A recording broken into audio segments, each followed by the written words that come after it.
खतरनाक असा मायक्रोरायझा आहे आणि मुळी खालीपर्यंत आल्या म्हणजे आता शेताचा बेड संपतो इथपर्यंत मुळी इथं जर काढलं तुम्ही इथं जरी काढलं इथं हे बघा पूर्ण खालीपर्यंत मुळी आल्या. म्हणजे 40 दिवसात एवढं जर डेव्हलप जर होत असेल मुळांचा विस्तार अशा पद्धतीने होत असेल तर कुठल्या रोगाला अजिबात बळी पडत नाही. बुरशीला असू दे कशालाच असू दे. म्हणजे सगळ्यात महत्वाचं तिचं मूळ आहे जे अन्न खालून जमिनीतून घेणार आहे. आणि कृषीधन वापरल्यामुळे काय होतंय तुम्ही सतत वापरत राहिल्यानंतर ह्याचा पीएच असेल जमिनीचा पीएच असेल त्यानंतर सेंद्रिय कर्ब असेल हा आपोआप सुधारते. ते सुधारल्यानंतर तुम्हाला बुरशीजन्य रोग अजिबात दमवणार नाही. सेटिंग आता इथं जर बघितलं तर बंचेस मध्ये सेटिंग आहे एका ठिकाणी. वांग्याचा कलर इथं जर बघितलं तर एक नंबर कलर आणि शायनिंग जर बघितलं तर जबरदस्त आहे.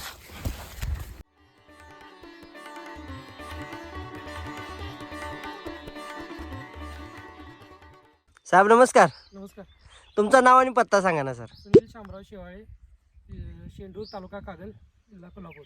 बर, आज आपण तुमच्या वांगी प्लॉट मध्ये आलोय बरोबर. किती दिवसाचा प्लॉट आहे साहेब? 41 दिवसाचा आहे.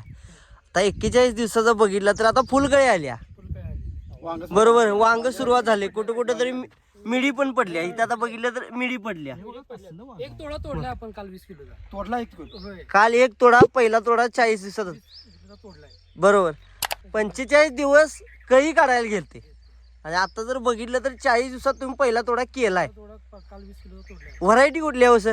1093 रेग्युलर आहे, ग्राफ्टिंग नाही. म्हणजे SBT ची तुम्ही खतं वापरताय त्याच्यामुळे हा तुम्हाला रिझल्ट दिसते. काय बदल जाणवला हो सर? SBT मुळे बघा की आता ही पानाची रुंदी बघा, सगळे बघा, शायनिंग बघा, सेटिंग आता इथं जर बघितलं तर बंचेस मध्ये सेटिंग आहे एका ठिकाणी. वांग्याचा कलर इथं जर बघितलं तर एक नंबर कलर आणि शायनिंग जर बघितलं तर जबरदस्त आहे. म्हणजे कीड कुठल्याच प्रकारची नाही आपल्या या प्रोडक्ट मुळे.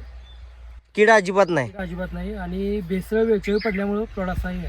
आतापर्यंत किती भेसळ झाले हो सर? 2 झाले. सुरुवातीला 2 पुती हे टाकले आपण कृषीधन टाकले.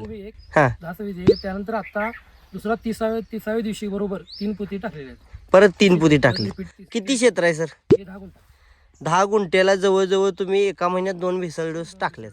पहिला भेसळ डोस टाकल्यानंतर रोप लावलं तुम्ही बरोबर. तुम्हाला रोप लावल्यानंतर काय बदल जाणवले? रोपानंतर मुळं ऍक्टिव्ह फास्ट झाली, हे झाले, झाडाची वाढ चांगली बऱ्यापैकी झाली. बर, दुसरी गोष्ट आता ह्या दिवसात रोपांची मर जास्त होत्या कारण टेम्परेचर जास्त असते आणि जमिनीतून येणारी धग आहे ती रोपांना लागते. रोपं 100% मरतात. आता बघितलं तर सगळीकडे वांगी उत्पादक शेतकऱ्यांना सगळ्यात मोठं आव्हान ते यावर्षी की रोपं सेट होत नाहीत बरोबर की नाही. तुमच्यात काय जास्त वाटलं का तुम्हाला? की आपल्याला रोप अजून आपल्याला मिळेल एकही रोप निघालेलं नाही, कुठं हे झालेलं नाही किंवा कुठं किडी नाही किंवा कुठं एकही रोप यातलं. म्हणजे जेवढी तुम्ही रोपं लावली तेवढी सगळी जगली. किती किलो माल तोडला हो सर काल पहिल्या तोड्याला? 20 किलो निघाला. किडका कितचा निघाला त्यातला?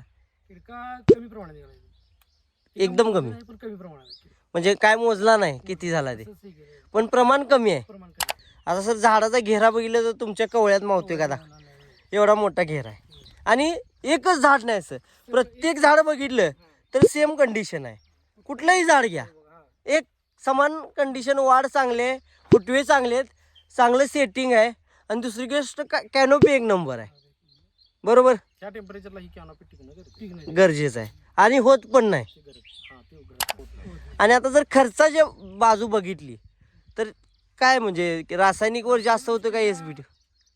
30% तरी बचत होणार आपली रासायनिक पेक्षा आणि उत्पन्नाच्या दृष्टीनं उत्पादन क्षमता वाढणार, उत्पादन पण वाढणार आणि खर्चही कमी होणार. आता जर शेतकऱ्यांसमोर सगळ्यात मोठं आव्हान असेल तर ते आहे की उत्पादन खर्च कमी करून उत्पादन वाढलं पाहिजे. वांगी शेतकऱ्यांना काय सल्ला द्यायचा झाला तर तुम्ही काय सल्ला द्याल? आणि SBT पुढे एक नंबर आहे, चांगला आहे, सगळ्यांनी याचा वापर करावा हे सांगतो. म्हणजे कमी खर्चात जास्त उत्पादन तुम्हाला देऊन जाणार आहे, रोगराई कमी. आपण सुरुवातीपासून सांगा या प्लॉटला काय काय केलं? सुरुवातीला काय केलं? सुरुवातीला भेसळ भरल्यानंतर हां, पहिली आळवणीच आम्ही मायक्रोची दिली, मायक्रोरायझरची पहिली, मायक्रो बुस्टरची आपली पहिली आळवणी केली. आळवणी केली. हां, त्यानंतर मग आपलं बायो NPK आहे हां, ते NPK याला बायो NPK ची सुरुवात केली. हा. पहिला बेसल डोस टाकून गेला, त्यानंतर रोप लावली, रोप लावलं, मायक्रो आणि सॉइलची पहिलं ड्रिंचिंग केलं, ड्रिंचिंग केलं, दुसरं ड्रिंचिंग आपण बायो NPK आणि सॉइल बुस्टर. सॉइल बुस्टर हे अशी मला वाटतं चार हे झाले असतील. 4 आळवण्या झाल्या. 4 आळवणे झाल्यात. त्यानंतर 20 दिवसानंतर मग ड्रिपनं ऍप्लिकेशन सुरुवात केली. ऍप्लिकेशन चालू ठेवली. बर आता सर दर तिसरी दिवशी चालू ठेवली. तुम्हाला काय बुरशीनाशक किंवा कीटकनाशक खाली जमिनीतून द्यायला लागलीत काय? सुरुवातीला काहीच नाही, अजून तरी काय नाही, अजूनपर्यंत एकही बुरशीनाशक दिलेलं नाही, काय गरजच नाही, गरज वाटलेली नाही, मर पण अजिबात झालेली नाही. मर नाही होणार. हा म्हणजे ही जी जमीन आहे ती तयार झाली. ती तयार झालेली आहे चांगली, त्यामुळे ह्यात कुठलाही रोग लागणार नाही. आता जर सर खाली बघितलं, आता इथं तुमच्या समोरच बघते मुळं जर बघितली तर खतरनाक असा मायक्रोरायझा पण ह्यावर डेव्हलप झालाय. आणि 40 दिवसाचा आहे. 40 दिवसाचा प्लॉट आहे हे बघा, आणि एक समान आहे हे बघा, सगळं. तिकडे जर बघितलं तर तिकडे पण सेम कंडिशन आहे. Same condition. आणि मायक्रोरायझा जर बघितला सर, आता इथं जर बघितलं तर खतरनाक असा मायक्रोरायझा आहे. आणि मुळी खालीपर्यंत आल्या, खालीपर्यंत म्हणजे आता शेताचा बेड संपतो इथपर्यंत मुळी आहे. इथं जर काढलं तुम्ही, हा, इथं बघा आहे ना, आता हे इथं इथं जरी मुळी. काढलं, इथं हे बघा पूर्ण खालीपर्यंत मुळी उतरली. आल्या.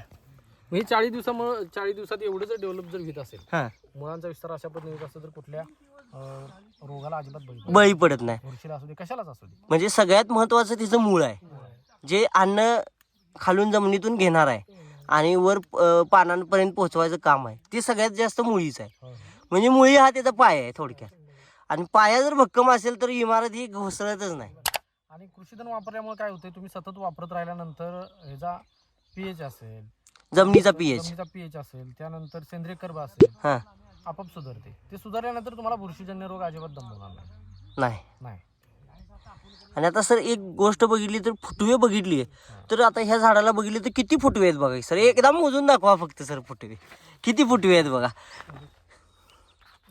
1 2 3 4 5 6 7 8 9 10 11 12 13 14 15 16 आहेत.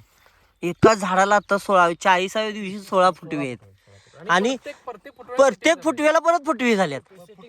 आणि प्रत्येक सेटिंग धरले. सरळ सगळं सेटिंग आहे सेटिंग. ह्याचं सेटिंग आहे, ह्याचं सेटिंग आहे, ह्याचं सेटिंग आहे. सर आता तुम्हाला इथं मार्गदर्शन कोण करते? दिग्विजय मुगदुम सर, बर, तिचं मार्गदर्शन पूर्ण लावलं. तुम्हाला 100% प्लॉटला त्यांचं मार्गदर्शन आहे. मार्गदर्शन करतात का हो व्यवस्थित? एक नंबर आहे. दिग्विजय सर नमस्कार. जर इथल्या शेतकऱ्यांना तुमच्याशी संपर्क साधायचा झाला तर तुमचं नाव आणि नंबर सांगा ना. माझं नाव दिग्विजय मुगदुम, राहणार बामणी, तालुका गाडील, जिल्हा कोल्हापूर. माऊली ॲग्रो शॉप आहे माझी बामणीमध्ये. Phone number 78 75 16 50 48.